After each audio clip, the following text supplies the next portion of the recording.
English test എന്ന ചാനലിലേക്ക് വീണ്ടും സ്വാഗതം. ഞാൻ ഇന്ന് ബോർഡിൽ ഒരു ക്വസ്റ്റ്യൻ എഴുതുന്നു.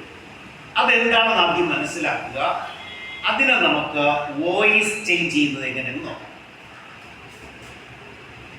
Close the door. ഇതാണ് ക്വസ്റ്റ്യൻ. ഈ സെന്റൻസിന്റെ വോയിസ് ചേഞ്ച് ചെയ്യണം. ക്ലോസ് ദ ഡോർ എന്ന് പറയുമ്പോൾ നിങ്ങൾ പരിചയപ്പെട്ടിട്ടുള്ള സെന്റൻസുകളിൽ ഏത് ടൈപ്പാണെന്ന് മനസ്സിലാക്കുക. ഇവിടെ സെന്റൻസിന്റെ ബിഗിനിങ് എന്താ കാണുന്നത്? ക്ലോസ് എന്നത് വെർബാണ്. വെർബിൽ ആരംഭിക്കുന്ന സെന്റൻസ് എന്താ? ഇമ്പറേറ്റീവ് ആണ്. എന്താണ്? ഇമ്പറേറ്റീവ് സെന്റൻസ് ആണ്. ഇതെന്താ? ഇമ്പറേറ്റീവ് ആണ്. ഇത് ആക്റ്റീവ് വോയിസിലാണ് കിടക്കുന്നത്. വെർബിന്റെ വോയിസ് ചേഞ്ച് ചെയ്ത് പാസീവിലാക്കണം. ഈ സെന്റൻസ് എങ്ങനെയാണ് പാസീവിലാക്കാൻ? ഞാൻ ചെറിയ ചെറിയ ടിപ്സുകളാണ് പറയുന്നത്.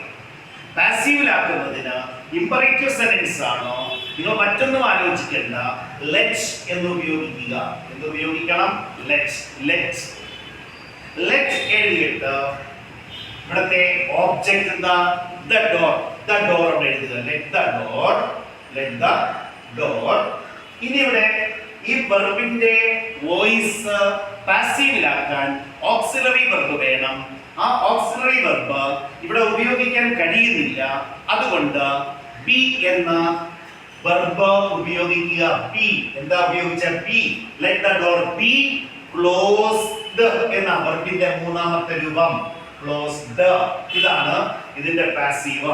അപ്പോൾ ഇത് ആക്റ്റീവ് വോയിസ് ആയിരുന്നുവെങ്കിൽ ഇതെന്താ? പാസീവ് വോയിസ് ആണ്. മനസ്സിലായല്ലോ?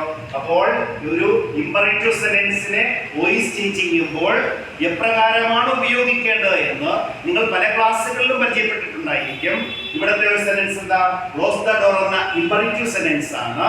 ഈ സെന്റൻസിനെ വോയിസ് ചേഞ്ച് ചെയ്യാൻ ലെറ്റ് ബി ഉപയോഗിക്കണം. എന്താ ഉപയോഗിക്കേണ്ടത്?